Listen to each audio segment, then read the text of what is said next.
আসসালামু আলাইকুম এভরিওয়ান, কেমন আছেন আপনারা সবাই? আশা করি সবাই অনেক ভালো আছেন। আলহামদুলিল্লাহ, আমরাও সবাই অনেক ভালো আছি।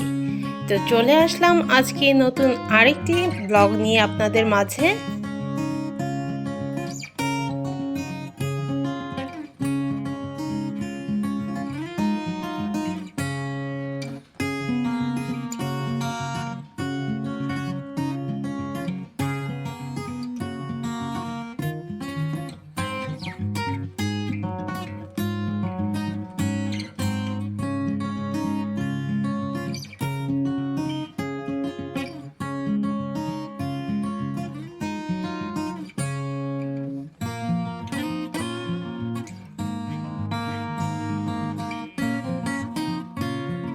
তো সকালে নাস্তা খেয়ে এক কাপ চা নিয়ে বসে পড়লাম আর ভাবছি আজকে তেমন রান্না বান্না নেই, আজকে কি বানানো যায়।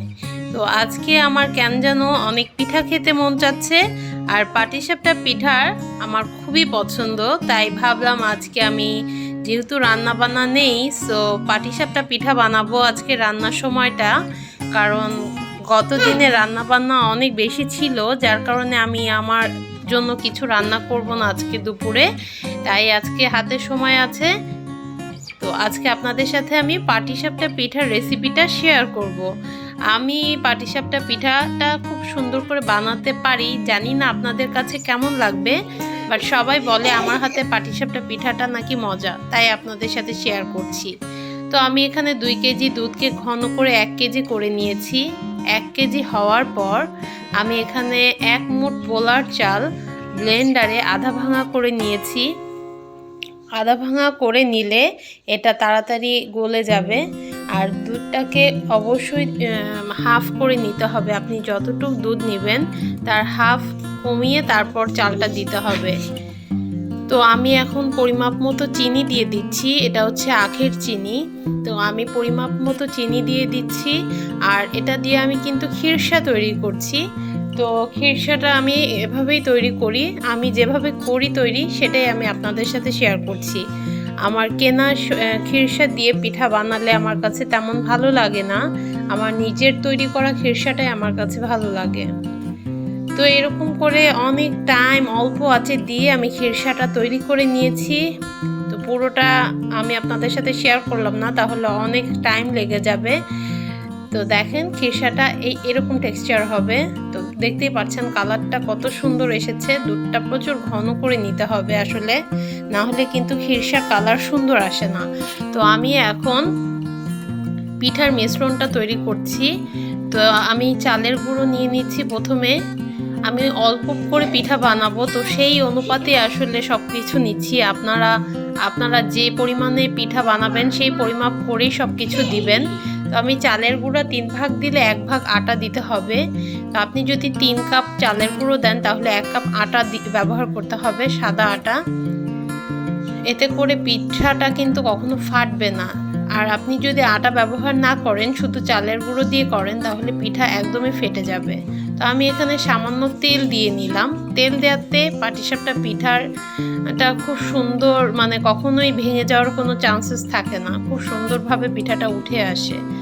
পরিমাপ মতো লবণ দিয়ে দিচ্ছি। আর আমি এখানে গুড় ভিজিয়ে রেখেছিলাম, সকালে উঠেই গুড়টাকে ভিজিয়ে রেখেছি যাতে নরম হয়ে যায়। তো গুড়টা দিয়ে আমি খুব ভালো মতো এই মিশ্রণটা মিক্সড করব। এই মিশ্রণটা কিন্তু খুব সুন্দর করে মিক্সড করতে হবে, নয়তো আপনার পিঠার ডোটা মোটেও ভালো হবে না। পিঠা তৈরির মেন ফ্যাক্ট কিন্তু এটা। আপনার এই মিশ্রণটা যদি সুন্দর না হয় আর সব কিছু যদি পরিমাপ মতো না হয়, তাহলে পাটিসাপটা পিঠা কখনোই খেতে ভালো লাগে না। তো আমি মোটামুটি এখানে চালের গুঁড়ো দিয়েছি, পরিমাপ মতো আটা দিয়েছি, লবণ দিয়েছি, সামান্য তেল ব্যবহার করেছি, আর এখানে খেজুরের গুড় ব্যবহার করেছি, সামান্য লবণ ব্যবহার করেছি। তো এগুলো সব কিছু একসাথে আমি হাত দিয়ে মিক্সড করে নিচ্ছি। আমার কাছে হাত দিয়ে মিক্সড করলে এটাকে বেশি সুবিধা মনে হয়। তো আমি খুব সুন্দর করে এটাকে মিক্সড করে নিয়েছি। দেখেন টেক্সচারটা আপনাদের দেখাই, এরকম হবে। দেখতেই পাচ্ছেন কত সুন্দর একদম মিশে গিয়েছে। এরকম ঘন হতে হবে টেক্সচারটা। পাতলা হলে কিন্তু পিঠা ভেঙে ভেঙে যাবে, সুন্দর হবে না। তো মোটামুটি এরকম টেক্সচার হলে আপনারা বুঝে যাবেন পিঠার জন্য পারফেক্ট ডোটা হয়ে গিয়েছে।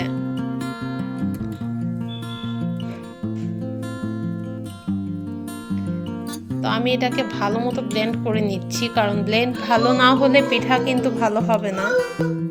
তো ডোটা আমার রেডি হয়ে গিয়েছে। এটাকে খুব সুন্দর মতো মিক্সড করলে পিঠাটা কিন্তু খুব সুন্দর হয়। তো আমি এখন একটু ফ্রাই প্যানে তেল ব্রাশ করে নিচ্ছি। ফ্রাই প্যানে তেল ব্রাশ করাতে পিঠাটার প্রলেপ খুব সহজেই উঠে আসবে। পাটিসাপটা পিঠা বানানো খুব বেশি কঠিন না, পরিমাপ মতো সব কিছু দিলে মোটামুটি খুব মজা হয় এবং খুব সহজেই তৈরি করে ফেলা যায়। আমি আসলে সব পিঠা খেতে তেমন পছন্দ করি না, কিন্তু পাটিসাপটা পিঠাটা আমার কাছে কেন যেন খুবই ভালো লাগে। তাই আপনাদের সাথে চিন্তা করলাম পাটিসাপটা পিঠাটা যেহেতু আমার হাতে খুব মজা হয়, তাই আপনাদের সাথে একটু পিঠার রেসিপিটা পুরোপুরি ডিটেলসে শেয়ার করার চেষ্টা করছি আজকে।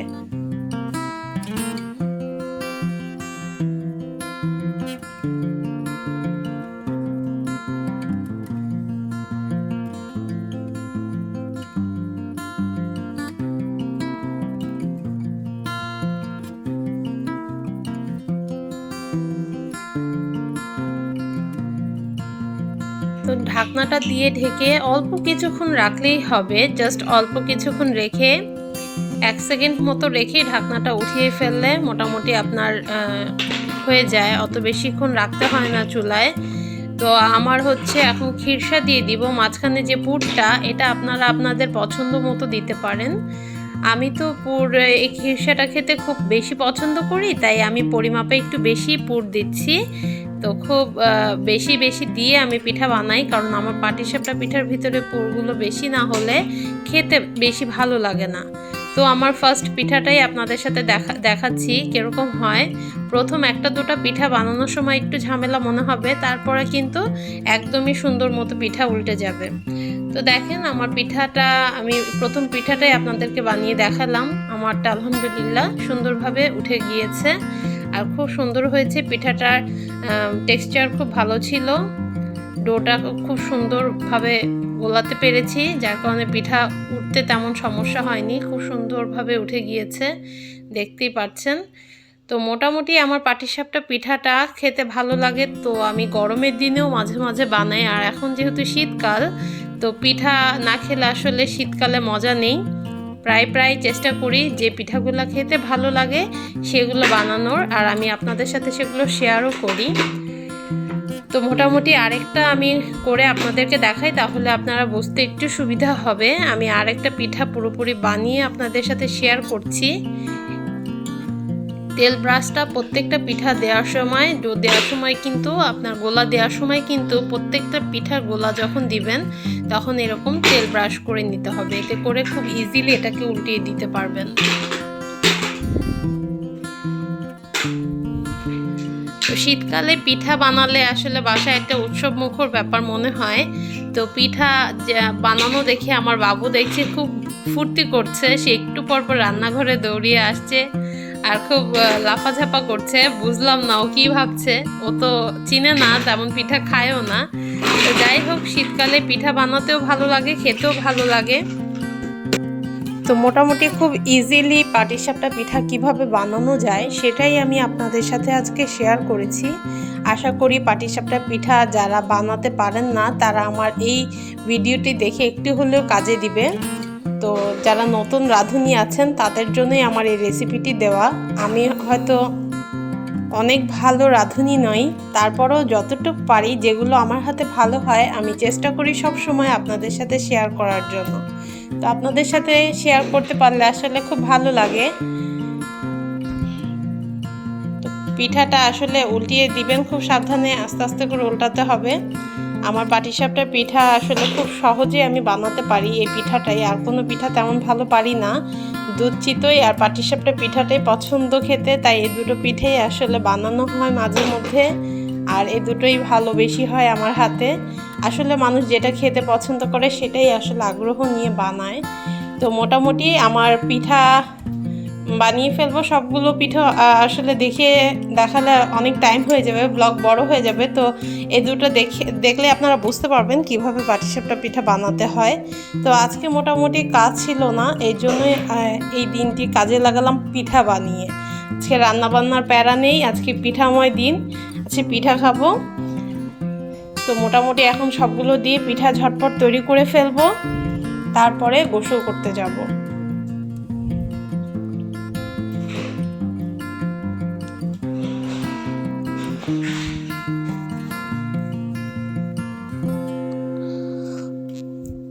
তো মোটামুটি এরকম করে আমি আমার সবগুলো পিঠা বানিয়ে ফেললাম। দেখেন কত সুন্দর হয়েছে সবগুলো পিঠা বানানো। মোটামুটি এই কয়টা পিঠা হয়েছে আমার ওই গোলা দিয়ে, বেশি পিঠা বানাইনি। আমরা দুজন মানুষ, অত বেশি পিঠা কে খাবে, তাই দেখতেই পাচ্ছেন অল্প কিছু বানিয়েছি। কিছু পিঠা কিন্তু একটু ভাজা ভাজা বেশি করেছি, কারণ রিজওয়ানের বাবা আবার একটু ভাজা ভাজাটা পছন্দ করে, আর আমি একটু কম ভাজা খেতে পছন্দ করি, তাই 2 রকমের পিঠাই বানিয়েছি আমি। আর আমার বাবু এখানে পিঠা দেখে খুব মজা পাচ্ছে, সে বারবার আসছে পিঠার এখানে আর পিঠা দেখছে, পিঠা বানানো দেখে সে খুব খুশি।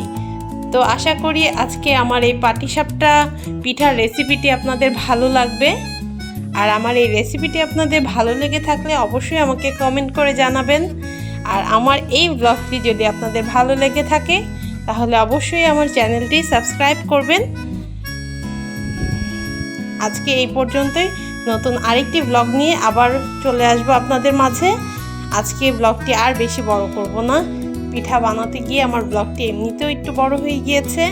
তাহলে ভালো থাকবেন সবাই, আল্লাহ হাফেজ সবাইকে।